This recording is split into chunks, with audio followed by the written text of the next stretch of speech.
Let me ask you something. When was the last time that you actually felt clear, present, and at peace? We're constantly living in a world that is asking for more. More output, more content, more goals, more attention. And in all that noise, our mind starts to suffer quietly. We feel foggy, overwhelmed, disconnected, and sometimes we think it's just us, but it's not. Mental fatigue, emotional exhaustion, and even that feeling of not being yourself, these are not personality flaws. These are signs. This is actually your mind asking for space, for rhythm, and for real nourishment. And that is what we're going to talk today in this video. I want to share with you simple but really powerful changes that you can start making to revitalize your mind. And these are rooted in what we know from neuroscience, immunology, and the biology of well-being. Because your mental clarity isn't just about your focus or your productivity. It's connected to your hormones, it's connected to your immune system, your inflammation levels, even your long-term disease risk. So if you have been feeling scattered, heavy, or unsure where to begin, this is your starting point.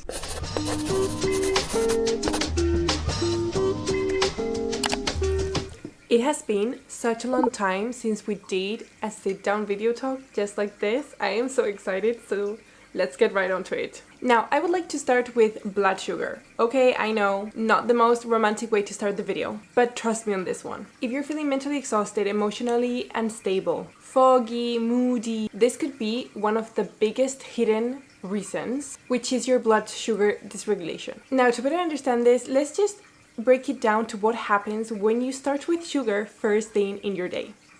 Say, for example, you have a croissant with a coffee or your cereal, a toast, or a juice. Your blood glucose spikes. Your pancreas then reacts by releasing insulin to bring it back down. And sometimes it overreacts. This is called reactive hypoglycemia, and it leads to symptoms like fatigue, irritability, anxiety, shakiness, and yes, brain fog. Your brain needs stable glucose, not spikes and crashes. It's actually one of the most energy demanding organs in your body, using about 20% of your total energy every day. So when your blood sugar levels are on a constant roller coaster, your brain is going to struggle to function at its best. And this can go way deeper. Chronically high insulin levels can contribute to inflammation, and they can stimulate growth pathways, and these are linked with several diseases, one of them being cancer. And this is the reason why controlling my blood sugar levels is part of my anti-cancer lifestyle, which is basically my meaning of a healthy lifestyle. So maybe you're wondering now what to do instead. We build our meals around protein, healthy fats, and low glycemic vegetables. I always say the goal here is not restriction, it's nourishment. Think things like eggs, spinach, olive oil, chia pudding with walnuts and almond milk, and maybe a sprinkle of cinnamon if you like it. This will give you steady energy, balanced hormones, mental clarity, and honestly, it just feels so much better. Stable glucose equals stable brain. And the beautiful part here is that once that your blood sugar levels are balanced, so many other things in your body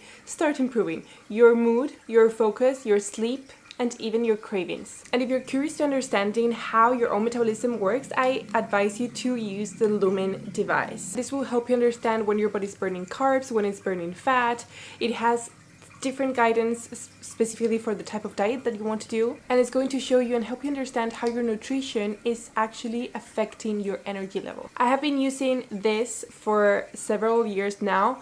It's never constant. This is part of my routine, something that I'm trying to build like a really strong habit, and honestly I'm learning a lot, and there's a lot of things that I didn't know about my metabolism. I'm no expert in my metabolism, and this is really helping me understanding what I don't see. The way it works is that it analyzes the CO2 in your breath and gives you daily feedback on your metabolic flexibility, which basically means the ability to change between fats and carbs. I think it's a really powerful way to know and understand really what works well for you, because every single person is different. And you can see how your sleep, food, and habits are impacting your energy in real time. Moving to the second point, I want to talk about reducing cognitive load. Have you ever scrolled Instagram or TikTok for 20 minutes, sometimes even more, then tried to stop, get up, try to focus on something important, and felt like your brain was completely scattered? This is not a lack of willpower, that's a cognitive overload. Your prefrontal cortex, the part of your brain which is responsible for decision making,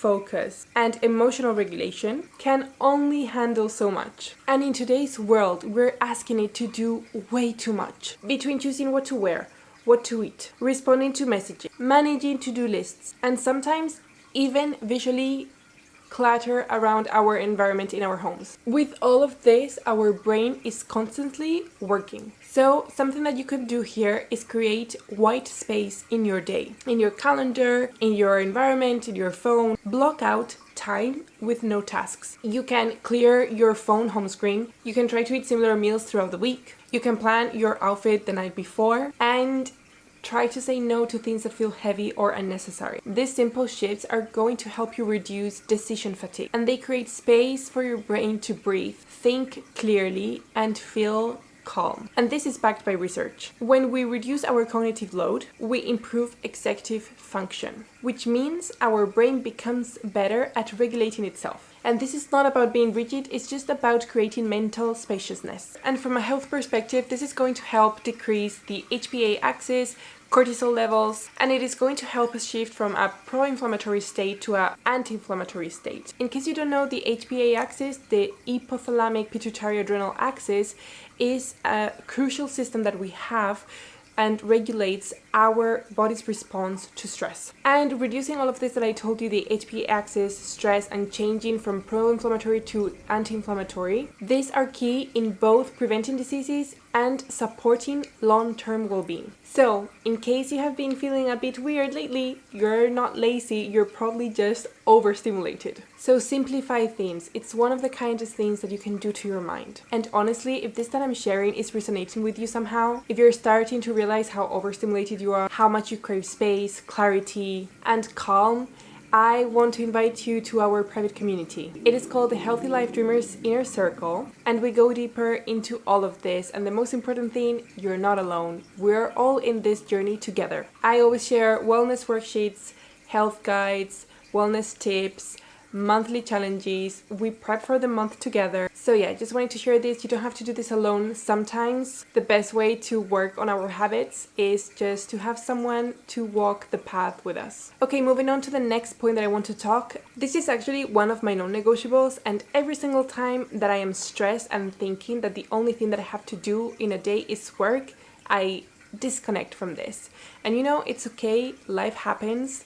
We all disconnect from our routines and our habits. As long as we are aware and we just come back to it, everything is good. And this is why I want to talk about this today, because this is one thing that is a non-negotiable for me, but somehow I keep disconnecting from it in this hassle and city that I live in. And this is natural light in the morning. Every cell in your body follows a biological clock, which is your circadian rhythm. It regulates your sleep, your energy, hormone cycles, digestion, and even your immune system. And this circadian rhythm is synced by your brain's master clock. It's always so difficult for me to say this word. The suprachiasmatic nucleus, which responds to light. When you expose your eyes into natural light within the first hour of waking up, you send a clear signal to your brain. It is time to wake up. That natural light is going to suppress melatonin. It's going to boost your morning cortisol at the right time and increase alertness and clarity throughout the day. It's free, it's simple, and it's scientifically powerful. When you skip that morning light, or for example, when your body is exposed to artificial light late in the night, your rhythm gets disrupted. And there are several studies out there that have shown that this can lead to inflammation in your body, also worsen sleep quality, and even increase your risk of disease. And the reason for this is because with artificial light late in the night, your melatonin is being suppressed.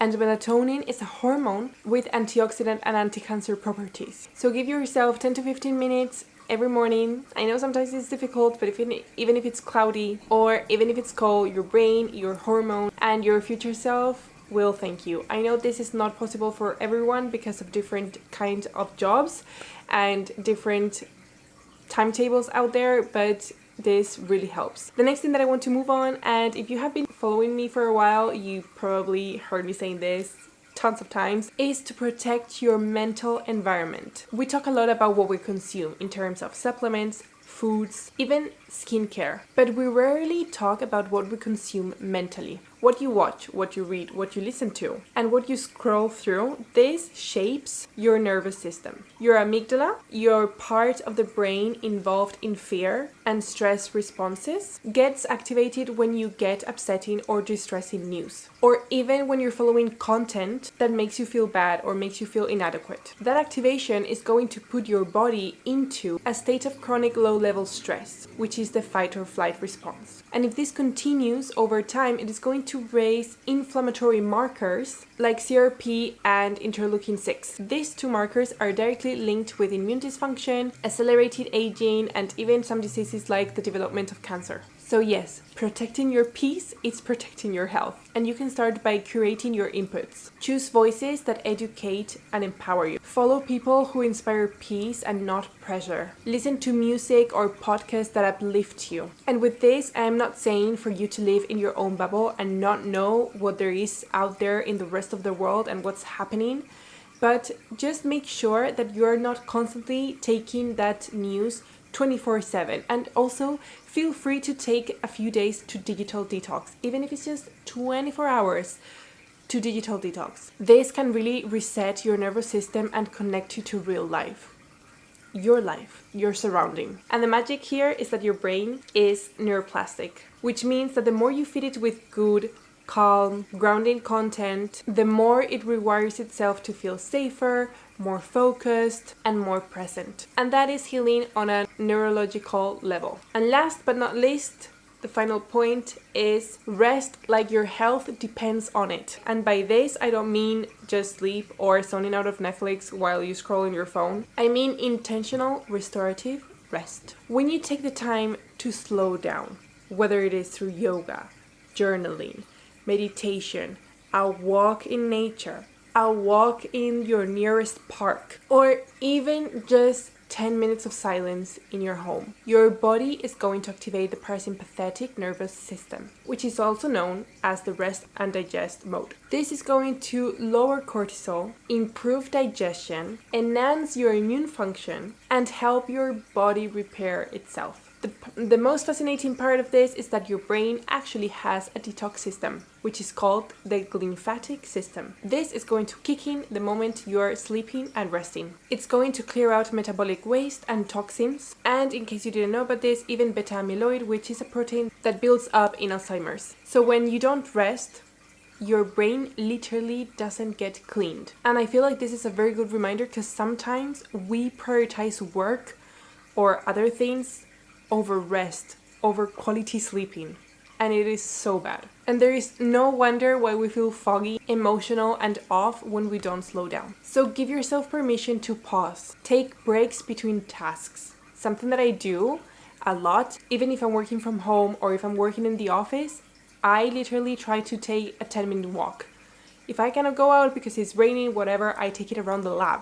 I take it here inside my house. I don't care. I just try to disconnect, walk around, but not with the phone. I'm not scrolling, I'm just on my own, resting. You can take other types of breaks between tasks. You can sit down with your tea, whatever you want. You can stretch. Some people do stretch. Be in nature if it's available to you. Turn off the background noise. This isn't self-indulgence, it's biology. And it is one of the most important pillars for both mental clarity and long-term health. So when we talk about revitalizing our minds, it's not a luxury, it's a necessity. Because your mind is the control center of your body. And when it's nourished, protected, and given space, everything gets better. Your mood, your focus, your sleep, your digestion, your immunity, even your long-term risk of disease. And with this, what I'm saying is not to change your life overnight. You're not behind, you're not broken. If you're feeling foggy, scattered, or just off, that's not who you are. That is how your system is responding to an overstimulating world. And the beautiful thing is that with small, tiny changes, one by one, you can change this. You can bring you back to yourself. The thing is, you already probably know what's good for you. You just have to make space for it. You're allowed to feel clear. You're allowed to feel calm, capable, and whole. So yes, this is the end of the video. I really hope that you found value in it and that it helped you somehow. If there are any experiences that you would like to share, please feel free to share them in the comments. I am always reading you guys. So yeah, thank you so much for watching, and I'll see you in the next video. Bye! That sound nice. To think better, feel better, love better, sleep